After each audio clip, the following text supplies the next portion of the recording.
오늘 말씀의 제목은 이사야의 순종과 징조입니다.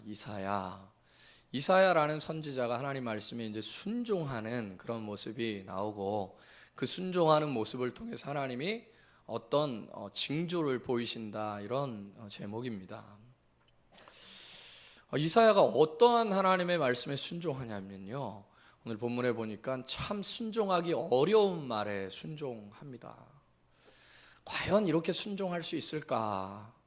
만약에 저에게 이렇게 순종하라고 했으면 제가 순종할 수 있을까? 우리 윤지한테 이렇게 순종하라고 그랬으면 순종할 수 있을까? 참 난감한 그런 순종을 하나님께서 요구하시는 거예요. 그게 뭐냐면 2절 한번 볼게요. 2절 같이요. 시작. 그때 여호와께서 아모스의 아들 이사야에게 말씀하여 이르시되 갈지어다 내 허리에서 배를 끄르고 내 발에서 신을 벗을지니라 하시매 그가 그대로 하여 벗은 몸과 벗은 발로 다니니라. 한마디로 빨개 벗어라, 이런 겁니다. 제가 웃는데 어떻게 순종할 수 있겠어요? 왜 그래요? 근데 뭐 집에서 혼자 빨개 벗으라 그러면 얼마든지 순종하겠지만, 빨개 벗고 다니라는 거예요. 보니까 엉덩이 볼기를 다 드러내면서 그렇게 다니라는 겁니다. 어떻게 하실 수 있겠습니까? 선지자도 참 괴롭습니다. 선지자직도 사실은 못해먹을 짓이다. 왜냐하면 너무 요구가, 하나님이 너무 그 인간적 입장에서 볼 때는 너무 심하다, 이럴 정도의 요구를 하신단 말이에요. 그런데 잠시 동안 그냥 한번 딱 창피하자 그러고 그냥 그만두는 게 아니고, 자그만치 3년 동안을 그렇게 다니라는 거예요. 3년 동안을. 어떻게 그렇게 다닐 수 있겠어요? 3년 동안을? 어떻게 되겠습니까? 집안 사람도 우리 아빠가 미쳤다 그럴 것이고, 아내도 정신 나갔다 그럴 것이고, 온 가족이 제가 예수님 믿더니 정신이 완전히 돌았다 그럴 것이고, 사람들은 놀려댈 것이고 조롱할 것이고. 여러분, 실제로 최춘선 할아버지라고, 이분이 그 30년 동안을 신발을 안 신고 지하철에서 전도하신 분인데요, 돌아가셨잖아요. 그 영상에 보면은 사람들이 다 지나가면서 한마디씩 하죠. 아유, 미쳐도 곱게 미치, 어째서 저렇게 미쳤냐, 이렇게 돌았다 그러고 손가락질하고. 그죠? 30년을 맨발로 다녔어요. 지하철에서 전도를 하고 다닙니다. 그것도 예수 믿으세요라기보다 여자들한테 이렇게 얘기를 해요. 미스 코리아, 화이트 코리아, 미스 코리아, 진짜 미스 코리아 유관순, 미스터 코리아, 진짜 미스터 코리아 안중근, 화이트 코리아. 그렇게 하고 다니니 이게 제정신이냐 이거예요. 근데 그분이 대단한 갑부의, 대단한 유식자의 대단한 헌신자다, 이겁니다. 그것을 알고 사람들이 다 깜짝 놀란 거죠. 일본에서 유학을 했고, 그 당시에 가장 학식이 높았던 우찌무라 간조의 제자였고, 그리고 그 김포공항에 있는 그 지대가 전체가 다 자기 땅이었고, 그걸 가난한 자들에게 다 나누어 줬고, 그야말로 미친 사람이 아니라 이거죠. 정신이 온전해도 보통 온전한 게 아니고, 나이가 거의 90세가 그때 넘어서 돌아가셨는데, 그때인데 영어, 일본어 못하는 게 없어요. 그렇게 훌륭한 학식과 그렇게 훌륭한 재력을 갖고 있고, 그렇게 훌륭한 인품을 갖고 있는 분이 30년 동안 거린처럼, 정신병자처럼 지하철을 다니면서 전도를 했다. 왜 이렇게 다니십니까? 통일이 되기 전까지 나는 이렇게 다닌다. 하나님 앞에서 그런 사명을 받은 거죠. 자, 그러면서 그분이 하신 말씀이 뭐냐면, 사명은 각자다, 이런 얘기를 했어요. 그게 무슨 말이겠어요? 나는 이런 사명을 받았다는 거예요. 각자 다 사명이 있는데, 나는 이런 사명 받아서 당신들이 볼 때는 미친 사람 같고, 한겨울에도요, 그 얼음장 같은 그런 그 땅을, 그 다음에 실제로 눈밭을 맨발로 걸어 다녀요. 근데 하나님께서 은혜를 주셔서 이분이 30년 동안 동상에 걸리지 않습니다. 보통 사람께 동상 안 걸리겠어요? 그렇게 30년을 다니시고 마지막 날 본인이 돌아가시는 날 성경 찬송가에다가 자기가 주님 만나는 날 이렇게 적었어요. 정확히. 그리고 그날 돌아가셨습니다. 지하철에서 전도하시다가 앉아서 주무시듯이 돌아가셨어요. 하나님께서 그렇게 사명을 주신 거죠. 이사야 같은 경우에는 옷을 홀딱 벗고 3년 동안을 그렇게 다니는 거예요. 이유가 있는 겁니다. 이게 사실은 그렇게 하루를 다니려도 다니겠어요? 제가 목사직을 그만두면 그만뒀지 어떻게 그렇게 다니겠습니까? 남창피해서. 그런데 하나님께서 말씀하시니까 이사야는 토를 달지 않고 그대로 행합니다. 한번 보세요. 2절. 그때 여호와께서 아모스의 아들 이사야에게 말씀하여 이르시되 갈지어다 내 허리에서 배를 끄르고, 그러니까 허리에 그 베옷을 끌러서 벗어버리고 내 발에서 신을 벗을지니라 하심에 그가 그대로 하여. 뭐 어떤 건 하고 어떤 건 안 하고가 아니고 하나님 말씀하신 그대로 하여 벗은 몸과 벗은 발로 다니니라.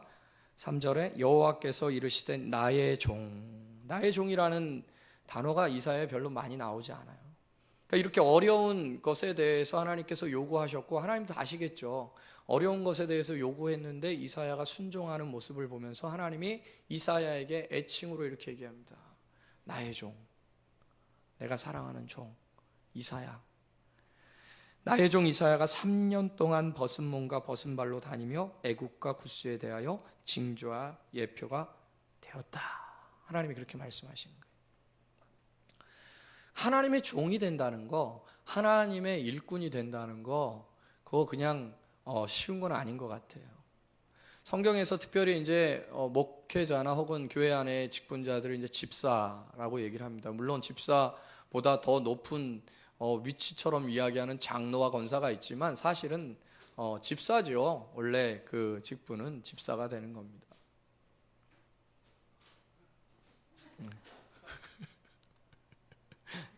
다음부터는 진동으로 해서 다음에 받으세요. 빨리 가서 받으세요. 자, 그래서 이 집사라는 그 단어가 사실은 이제 디아코노스라는 단어를 쓰는데요. 이 디아코노스라는 단어의 그 영어는 servant입니다. 그래서 종이라는 뜻이에요. 종. 그러니까 우리가 집사 직분 받았다 그래서 이제 나는 형제님이 아니고 성도님이 아니고 자매님이 아니고 난 집사다. 예전에 그 우리 장 목사님 그 교회에서 나이가 많으신데 어린 준하가 형제님 그렇게 불러가지고 기분이 나빠가지고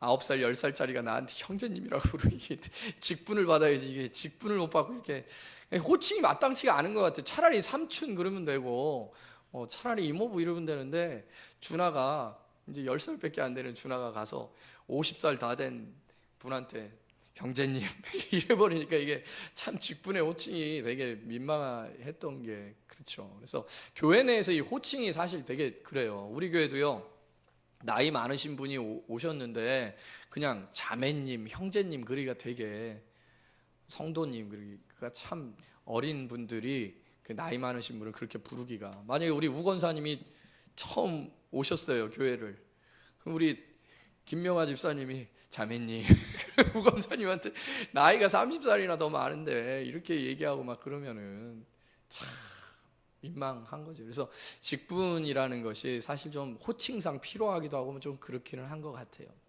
근데 원래 집사라는 그 의미는요, 성경 안에서의 의미는 좀 더 깊습니다. 그건 단순히 호칭적 의미나 교회 한 3년 다니면 자동적으로 주는 그러한 의미의 집사가 아니고, 우리가 집사 직분 받을 때 그 의미들을 좀 살펴보는데, 이 디아코노스라는 그 원래의 의미는 종이라는 의미지만 더 원어적인 의미는요, 재밌게도 이런 의미가 있어요. 먼지를 날리다. 먼지를 날리다? 뭔가 좀 아이러니하죠. 먼지를 날리다랑 종이랑 뭔 상관이 있을까? 그런데 그 의미의 그 유래는 이렇습니다. 어떤 주인이 종에게 어떤 일을 시켰을 때 이 종이 어떻게 해야 돼요? 먼지가 날리듯 그 일들을 수행해야 된다는 거예요. 주인이 이 이야기를 했으니까 급히 달려가서 그 일에 대해서 순종하고 수행하는 사람, 그게 디아코노스고 그것을 교회 내에선 집사라는 단어로 쓴 거예요. 그러니까 얼마나 이 주인의 말에 절대 복종에 대한 의미로 집사를 썼는가. 그러니까 집사가, 우리가 집사님 이렇게 얘기하는데 단순히 교회 내에 호칭하기가 좀 그렇게 해서 집사는 아니잖아요. 집사라 함은 하나님이 허락하신 귀한 직분으로서 하나님이 말씀하신 것, 교회가 요청하는 것, 그것이 하나님의 뜻과 어떤 상식적으로 벗어나지 않는 것이라면 교회가 요청하고, 교회에서의 집사니까 하나님이 요청하는 것을 먼지가 날리듯이 수행할 수 있는 사람에게 집사를 주는 겁니다. 아무에게 집사를 주는 게 아니고. 근데 사실 이제 아까 같은 경우 때문에 그분이 60이 됐는데도 집사 직분을 못 받으면 준하가 또 그럴 거 아니에요. 형제님, 야, 내 나이 환갑인데 형제님이 뭐냐. 그렇다고 할아버지라고 부르기도 그렇고, 교회 내에서. 그런데요, 원래 집사는 그렇게 먼지가 날아갈 정도로 그 주인이 하는 말에 순종한다라는 그런 어원적 유래가 있는 것이에요. 그러니까 이사야가 하나님의 이 말씀을 처음 들었을 때 어땠을까? 참, 어떻게 보면 예수님이 이 땅 가운데서 육신의 몸으로 오셨을 때 그분은 그분의 사명을 알고 계셨거든요. 근데 그분의 사명은 뭡니까? 단순히 3년 동안 그냥 옷을 벗고 목숨을 연명하는 그런 차원의 개념이 아니라 그분은 십자가에 달려서 죽되 못이 박혀서 죽고 허리에 창이 찔려서 죽는 그런 사명을 갖고 오신 거예요. 그것을 순종할 수 있다는 것, 그것을 다 알면서도 순종할 수 있다는 것은 그야말로 절대 복종의 종의 마음이 아니고서는 갖기가 힘든 마음이다. 그러니까 이사야의 순종이 정말 주님의 종이라고 말하는, 주님의 일꾼이라고 말하는 사람들의 순종의 정도가 어느 정도여야 되는가라는 것을 우리가 보게 되죠. 성경에서 가장 이사야보다도 더 심하게 하나님의 순종의 예표들, 어떤 징조들을 나타내기 위해서 순종의 예표를 한 사람이 있는데요. 그 선지자의 이름은 에스겔입니다. 에스겔은 한 10가지 이상 정도의 그런 징표들을 하나님이 그에게 삶 속에서 요구하시는데요. 그 중에 제가 몇 가지만을 적어왔어요. 에스겔은 첫 번째로 받은 그런 그 징조에 대한 그 행동 강령이 뭐였냐면, 아내가 죽었지만 슬퍼하지 않게 하는 겁니다. 아내가 죽었으나 눈물 한 방울 흘리지 못하도록 하나님이 명령하셨어요. 그러니까 그것은 뭐냐면, 너희들이 그렇게 고통을 당해도 내가 눈물 한 방울 흘리지 않겠다라는 하나님의 굳건한 의지를 그를 통하여 보여주심으로 너희들이 돌아와라, 회개해라. 그렇지 않고서는 내가 너희들을 돌아보지도 않을 거다라는 그런 하나님의 마음을 가르치기 위해서 그의 아내, 사랑하는 아내가 죽었는데도 울지 못하게 했어요. 울려고 할 때 울지 마. 사실 쉽지 않죠. 에스겔은요, 소명을 받은 지 7일 만에 벙어리가 됩니다. 그리고 7년 동안 벙어리로 살아요. 7년 동안. 하나님이 선택하셨다라는 징조로서 벙어리 생활을 7년을 해요. 또 그는 자신의 몸을 묶고요, 390일 동안 왼쪽으로 누워서 잡니다. 자신의 몸을 꽁꽁 묶고 밧줄 누워서 밥 먹고 누워서. 사실 이렇게 한다는 게 이게 미친 사람 아니고서야 어디 할 만한 일이 아니죠. 그리고 40일 동안은 몸을 꽁꽁 묶은 채 우편으로 누워 있어야 돼요. 또 그가 허리가 끊어질 정도로 광장에 나가서 소리를 지르는 것이 있었습니다. 허리가 끊어질 정도로 소리를 질러야 돼요. 심판이다, 심판이다 그러면서 허리가 끊어질 정도로 소리를 지르라. 그리고 재밌는 그 징조가 하나 있는데, 상대방이 민망할 정도로 눈을 째려봐라. 계속 째려보라는 거예요. 아니, 이런 명령을 하나님께 들으면 이게 진짜 이런 명령을 받는 거예요. 하나님 앞에서 째려봐라. 어떻게 순종하실 수 있겠습니까? 상대방이 이렇게 얘기하지 않겠어요? 왜 째려봐? 그러다가 싸움 날 수도 있는 거고 두들겨 맞을 수도 있는 거고, 그렇죠? 나를 왜 째려봐? 떡 200g을 소똥에 구워서 먹어라. 너희들이 그렇게 상태가 될 거다. 그러니까 이게 이 선지자 노릇도 할 노릇이 못 된다 이것입니다. 우리는 그냥 선지자라 그래서 하나님 말씀 받아가지고 그냥 전한 것 같지만 하나님의 말씀에 순종한다는 것이 우리가 생각하는 것처럼 그냥 내가 하고 싶으면 순종하고 내가 하기 싫으면 안 하고 이런 개념의 선지자 개념이 아닌 거예요. 그냥 자기의 삶을 다 포기해버린 겁니다. 자기의 감정이나 자기의 모든 사고나 자기의 상식을 다 포기해버렸어요. 그런데 여러분, 이것을 아까 말씀드린 디아코노스라는 개념으로 설명하면 쉽게 이해가 됩니다. 여러분이 만약에 누구의 종이라면, 그리고 여러분이 절대적으로 그 주인에게 복종해야 되는 상황이라면 주인이 시키는 대로 하는 거거든요. 내 감정이 어떻든 뭐해든 주인이 하라는 대로 하는 것이거든요. 우리가 예수님을 주님 주님 그래요. 그 주님은 술주자가 아니잖아요. 어떤 사람은 술주자라고 해서 주님 만나러 간다고 술집으로 가지만 그 주님은 주인 주자란 말이에요. 정말 내 주인이시다. 내 주인님이시다. 주인님이 나에게 명령하면 나는 모든 걸 한다. 근데 사실 우리의 믿음은요, 예수님이 우리의 주님이 아니고 우리가 예수님의 주님의 위치에 있어요. 주님이 우리 말대로 하셔야 돼요. 주님이 우리의 뜻대로 들어주셔야 돼요. 주님이 우리가 요구하는 대로 움직여 주셔야 돼요. 그거를 요구해요. 주객이 전도됐다는 말이 딱 그 말이에요. 그런데 원래는 하나님의 일꾼, 우리가 정말 주님이라고 부른다면 그 주인이 하라는 대로 하는 게 종의 마땅한 의무죠. 성경에 보니까요, 군사로 모집된 자는 자기 생활에 얽매이지 아니하나니 이는 군사로 모집한 자를 기쁘시게 하려 합니다. 그러니까 우리가 하나님 말씀에 순종해야 되는 이유는 우리가 하나님의 기쁘심을 드리는 군사로 모집됐다는 거예요. 여러분, 군대 갔다 오신 분들은 다 아시겠지만 군대에서 애인이 고무신 꺾어 신었다고 저는 그럼 이제 더 이상 군복 벗어버리고 밖에서 애인 관리 좀 하겠습니다. 그렇게 말할 수 있는 사람이 아무도 없는 거죠. 그러니까 하나님의 일꾼이라는 것은, 하나님의 종이라는 것은 그런 개념이라는 거예요. 우리가 작은 직분을 맡아도 우리 수연이가 피아노 반주를 하고, 저도 어떻게 보면 말씀을 전하는 사람이고, 뭐 찬양을 하고 PPT를 하고 뭐 교회 교사를 하고 목자를 하고 어떤 주방의 봉사를 하더라도 항상 우리는 그런 디아코노스의 입장에서 하는 거거든요. 그러니까 그런 마음이 과연 있는가, 내 마음속에. 주님이 나로 하여금 내가 좀 듣기에 너무, 내가 순종하기에는 너무 힘든 그런 과도한 요구를 하고 말도 안 되는 상식에 벗어나는 그런 요구를 했을 때, 그게 주님의 말이 아니라면 들을 이유가 없지만 정말 주님께서 기뻐하시는 것이라면 나는 들을 의도가 있는가. 에스겔이 다른 사람의 눈을 이렇게 째려보면서 그 마음속에 무슨 생각을 가졌겠어요? 미안하죠. 다른 사람을 왜 째려봐요? 째려보면 안 되는 것이죠. 그런데 하나님께서 그렇게 우리를 뚫어지게 쳐다보신다는 사실을 그 이사야 선지자 한 사람을 통해서 가르쳐 주시기를 원하신 거예요.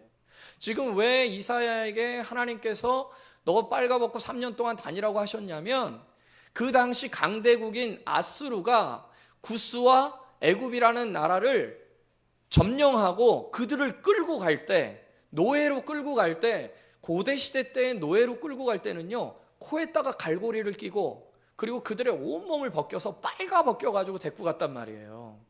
그러니까 이사야 선지자를 통해서 하나님이 뭐라고 말씀하시는 것이냐면, 너희들이 의지하던 구스와 너희들이 의지하던 애굽이 이사야 선지자가 저렇게 빨개 벗고 돌아다니는 것처럼 그렇게 창피를 당하면서 아수르로 끌려가게 될 것이다.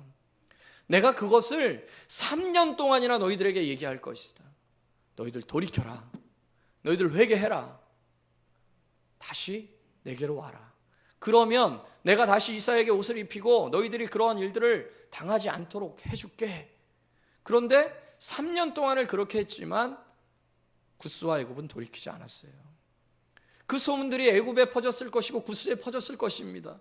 이사야 선지자는요, 궁중 선지자예요. 저기 시골 출신 선지자가 아닙니다. 오늘날로 이야기하면요, 대통령 조창기도회 때 설교하는 그런 목사님이었단 말이에요. 궁중에서 설교하던, 궁중에서 사역하던 아주 덕망도 높고 인맥도 넓고 가진 것도 풍부하고 부러울 것이 없는 그런 선지자, 그 당시에 가장 고위계층의 선지자였어요. 그런데 그 선지자에게 그렇게 빨개 벗고 다니라 그러니 주변 국가에 얼마나 많은 소문들이 났겠냐 말이에요. 구스 지역과 애굽 지역의 사람들이 이사야의 소식을 들었을 거예요. 말도 안 돼. 우리를 모욕하는 짓이다. 그런데 결국 이 아수르가 구스와 애굽을 점령해서 BC 7세기에 아수르라는 그 대제국이 애굽에 있는 사람들과 구스에 있는 사람들을 이사야처럼 빨개 벗겨가지고 끌고 가는 그런 역사적 사건이 있었습니다. 하나님께서 그렇게 하시는 이유는 이사야가 창피하다는 그런 것을 모르셔서가 아니고 온 인류를 향하신, 온 세상을 향하신 하나님의 뜻을, 하나님이 선택한 한 종, 그 종을 통해서 어떠한 형태로든 메시지를 증거하고 싶은 거예요. 눈을 째려보게 하면서든 아니면 꽁꽁 묶여서 490일을 좌편을 향하여서 둘러누면서 그렇게 자기 하시면서 너희들이 나의 말씀에 순종하지 아니하면 이렇게 결박돼서 원수 앞에서 490일을 그렇게 지낼 수도 있을 것이다 라는 것을 경고하는 메시지로 하나님의 종들을 사용하시는 것이죠. 그런 메시지들을 귀 기울여 드리는 것, 사실 그 사람들이 핵심입니다. 어떻게 보면 이사야는요 그냥 도구일 뿐이에요. 껍데기일 뿐입니다. 그러나 이사야는 기꺼이 순종하고 하나님께서 당신의 메시지의 관으로, 통로로 자기를 사용하시기를 기뻐하면서 순종하는 것이죠. 그렇습니다. 누가 주님의 일을 할 수 있습니까? 누가 주님의 사역에 같이 동참할 수 있습니까? 주의 말씀에 절대적으로 순종할 수 있는 자. 우리가 흔히들, 저도 마찬가지지만 우리의 감정과 우리의 상황을 고려하면서 순종하기도 해요. 그러나 정말 주님의 종은 무엇이에요? 자신의 감정과 자신의 상황과 상관없이 주님이 그것을 원하신다면, 주님이 그것을 어떠한 통로로든 나에게 말씀해 주셨고 내가 생각해 봤을 때 맞다, 주님은 그것을 기뻐하시는 것 같다라고 생각한다면 자신의 감정과 상황과 상관없이 순종할 수 있는 사람, 그런 사람과 주님은 함께 일하신다는 것이죠. 우리 교회 그런 직분자들이 가득 넘쳐나기를 예수님의 이름으로 축복합니다. 여러분, 이 사건을 통하여서 깨닫게 하시려고 하는 게 있는데요, 사실은 이 사건은 이사야를 위한 그런 징조도 아니고 애굽과 구스인을 위한 징조도 아니고 해변가에서 사는 유다인들과 블레셋 사람들을 위한 징조였어요. 한번 보세요. 5절 6절 같이 4절부터 한번 읽어볼게요. 4절부터 시작. 이와 같이 애굽의 포로와 구스에 사로잡힌 자가 아수르 왕에게 끌려갈 때에 젊은 자나 늙은 자가 다 벗은 몸과 벗은 발로 볼기까지 드러내어 애굽의 수치를 보이리니 그들이 바라던 구스와 자랑하던 애굽으로 말미암아 그들이 놀라고 부러워할 것이라. 그날에 이 해변 주민이 말하기를 우리가 믿던 나라 곧 우리가 아수르에게서 벗어나기를 바라고 달려가서 도움을 구하던 나라가 이같이 되었은즉 우리가 어찌 능히 피하리오 하리라. 이게 무슨 말이냐면 구스와 애굽은 그 당시에 최강대국 중의 나라들이었기 때문에 이 블레셋과 해변국가 유다 백성들은 아수르라는 나라를 피하기 위해서 구스와 애굽을 의지했다는 거예요. 하나님을 의지한 게 아니라. 그래서 저들만 의지하면 저들이 너무 강대국이기 때문에 저 아수르라는 나라는 쉽게 물리칠 수 있을 것이라고 생각하고 하나님을 의지한 게 아니라 구스와 애굽을 의지했다는 거예요. 근데 그들이 빨개 벗기고 끌려가는 모습을 보면서 우리가 그토록 의지했던 애굽과 구스가 망하는 모습을 보면서 낭패를 당한다. 그러면서 결국 그들이 우리가 의지할 대상은 하나님밖에 없구나 라는 사실을 깨닫게 하시기 위해서 이사야에게 옷을 벗기시고 3년 동안 그렇게 다니게 하시고 그들이 돌이키지 않자 실제로 애굽과 구스는 빨개 벗긴 채 아수르에게 끌려가고 해변 주민들은 야 정말이구나, 하나님의 말씀대로 하지 않으니까 나에게 이런 낭패가 있고 이러한 어려움이 있구나, 내가 저들을 괜히 의지했네. 저들을 의지하던 블레셋은요 아수르에게 완전히 전멸당하게 됩니다. 하나님을 의지했어야죠. 하나님을 붙들고 하나님을 나갔어야죠. 이게 당장에 내일 이루어진다면 밖에 사람들이 변화되지 않을 사람이 없는데요, 그 기간이 있는 거예요. 하나님의 유예 기간이 있어요. 그러니까 사람들이 아니겠지 괜찮겠지 그러다가 결국 다 망하고 난 후에 깨닫게 되는 거예요. 낭패를 당하게 되는 거예요. 내가 의지하던 구스가 저렇게 될 줄이야, 내가 의지하던 애굽이 저렇게 될 줄이야. 하나님은 그 해변 주민, 다시 말해 유다 백성들을, 블레셋 주민들과 포함해서 유다 주민들을 깨닫게 하시기 위해서 그 한 선지자에게 징조를 보이시고 그 일들을 실제로 이루어 가셨다는 것이죠. 그렇습니다. 하나님께서는요, 온 우주 만물을 통치하시면서 이 세상에 되는 모든 것들을 다스려 가시면서 우리의 인생 하나하나를 다듬어 가시면서 깨닫게 하시는 거예요. 무엇을 깨닫게 하십니까? 우리가 경험하기 전에는 그것을 잘 모르니까 자꾸 우리가 의지하던 것들을 깨트려 버리시는 거예요. 돈을 의지하면 돈을 깨트려 버리시고, 사람을 의지하면 사람을 깨트려 버리시고, 자녀를 의지하면 자녀를 깨트려 버리시고, 그런 것은 우리가 의지할 대상이 아니라는 거예요. 우리가 의지할 대상은 하나님이고, 그분의 뜻 안에서 살아갈 때 재물도 풍요로울 수 있고, 그리고 사람 관계도 풍요로울 수 있고, 내 자녀도 형통할 수 있다는 거예요. 그 순서가 바르지 않으면 모든 것이 끝난다는 것을 하나님이 하나하나씩 다 깨트려 버리시는 것이죠. 우리는 그것을 미리 알면 좋은데, 그것을 경험하기 전까지는, 어려움을 당하기 전까지는 이 해변 주민처럼 자꾸 구스와 무너질 애굽을 자꾸 의지한다. 그렇기 때문에 하나님께서는 끊임없이 하나님의 사람들을 통해서 징조를 보여주시고, 결국 그 말대로 되는 곳을, 그 말대로 되어지는 일을 보게 하심으로, 아, 그렇구나, 하나님 뜻대로 살아야 된다 라는 사실을 깨닫게 하신다는 것이죠. 그럼 말씀을 맺겠습니다. 오늘 본문에 보면요, 세 종류의 사람이 나와요. 여러분은 아마 이 세 종류 중에 하나일지도 모르겠어요. 첫 번째는 하나님의 신실한 종이 되어서 하나님께 온전히 순종하는 이사야 같은 사람. 또 하나는 교만해서 자기가 갖고 있는 것이 대단한 줄 알다가 벗은 것, 입은 것 다 뺏기고 볼기장 내놓으면서 콧개서 끌려가는 애굽과 구스인들. 그리고 뭔가 애굽과 구스는 대단할 거라고 생각하면서 그들을 의지했던 해변 주민들. 여러분이 만약에 하나님의 종의 그런 상황에 있다면 이사야처럼 순종할 수 있기를 주님의 이름으로 축복합니다. 하나님께서 반드시 회복시켜 주시겠죠. 그런 수치를 애굽 사람들이 잡혀갈 때 이사야를 비웃던 사람들이 깜짝 놀라지 않았겠어요? 저의 말이 사실이구나. 저의 말대로 따라야 되겠다. 여러분이 만약에 애굽과 구스처럼 여러분이 가진 것들이 혹 많아서 여러분의 것들을 의지하면서 교만한 상태에 있다면 속히 회개할 수 있기를 주님의 이름으로 축복합니다. 주님은 왜 이렇게 말씀하시냐면 멸망시키게 하기 위함이 아니라 회개해서 복 주시려고. 혹 여러분이 뭔가 해변 사람들이 애굽과 구스를 의지하듯 하나님만 의지하는 게 아니라 여러분이 뭔가 의지하는 대상이 있다면 속히 그것을 내려놓고 주님만 의지하실 수 있기를 주님의 이름으로 축복합니다. 왜 그러냐면 하나님께서는 애굽과 구스를 창피당하게 하셨듯 여러분이 하나님 아닌 다른 것들을 의지한다면 그것으로 인해 낭패를 당하게 하실 거예요. 제가 목회를 하면서 배우는 것이 그런 것 같아요.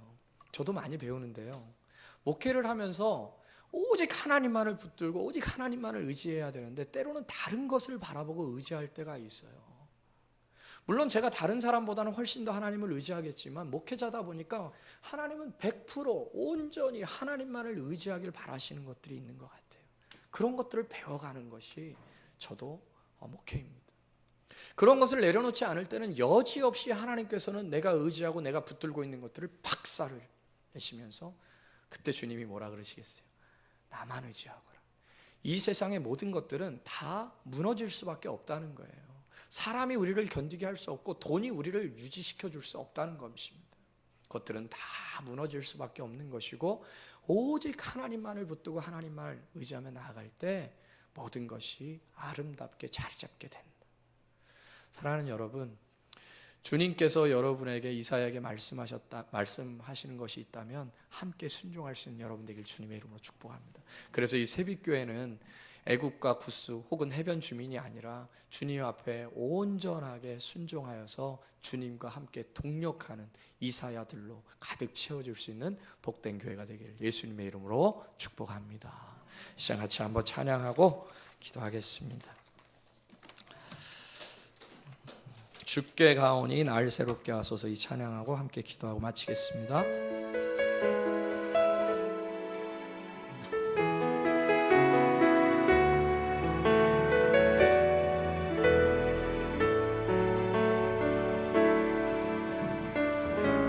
주께 가오니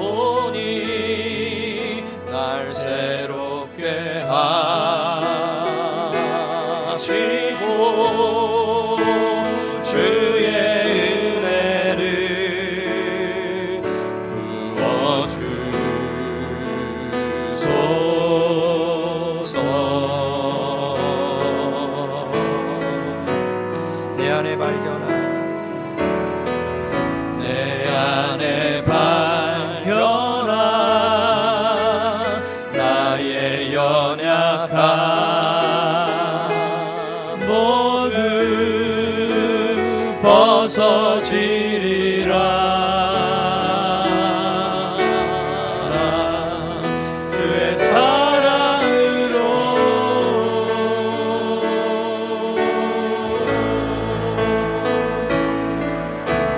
주 사랑 나를 붙드시고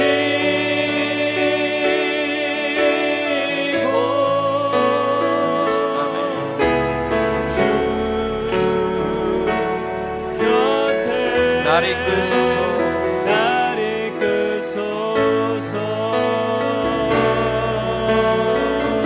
아멘. 독수리 날개쳐 독수리 날개쳐 올라가듯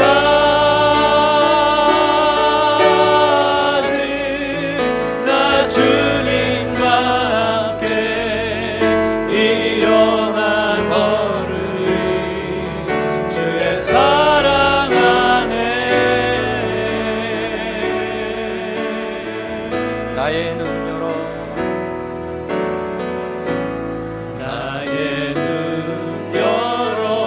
주를 보게 하시고 주의 사랑을 알게 하소서.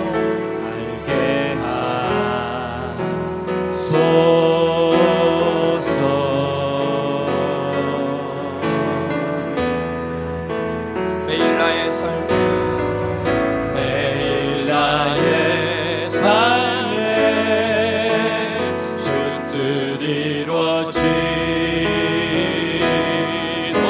이루어지도록 새롭게 하소서. 주의 사랑으로 아멘. 주의 사랑 나를 붙드시고 주 사랑 나를 붙드시고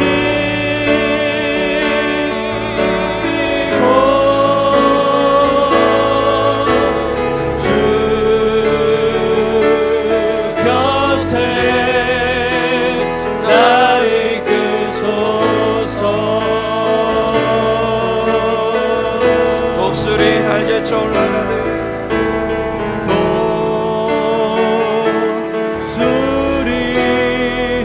날개쳐 올라가 나 주님과 함께 일어나 걸으리. 주의 사랑 안에 아멘. 함께 기도하겠습니다. 누가 주님과 함께 일할 수 있겠습니까? 정말 주님의 마음을 안 자가 이사야처럼 창피스러운 일이고 도저히 순종하기 어려운 일이지만 얼마나 영혼을 건지기를 원하시는 주님의 마음이 있을까? 얼마나 깨닫기를 원하시는 하나님의 마음이 안타까울까? 라는 그 마음을 공유할 수 있는 자, 성령을 통해서 깨달을 수 있는 자가 정말 주님의 일에 순종하며 그렇게 나아가게 될 줄로 압니다. 이 시간 같이 한번 기도할 때 하나님 제게 주님의 마음 부어주시고 주님께서 이 세상을 향하여 영혼을 향하여 갖고 계신 그 마음에 저도 동참하고 같이 동력할 수 있도록 은혜를 주십시오. 부족하지만 저도 이사야처럼 헌신할 수 있게 인도해 주시고 순간순간 모든 상황 속에 순종하는 삶 살게 해주시고 이 새빛교회가 그렇게 순종하는 자들로 가득 넘쳐날 수 있도록 주님이 교회를 축복하여 주옵시고 하나님의 영광이 드높아지는 주님과 함께 독수리가 날개치며 올라간 같은 그러한 아름다운 창공을 나르며 주님과 함께 동력할 수 있는 교회 될 수 있도록 역사하여 주옵소서. 한번 기도하고 제가 기도하고 마치겠습니다.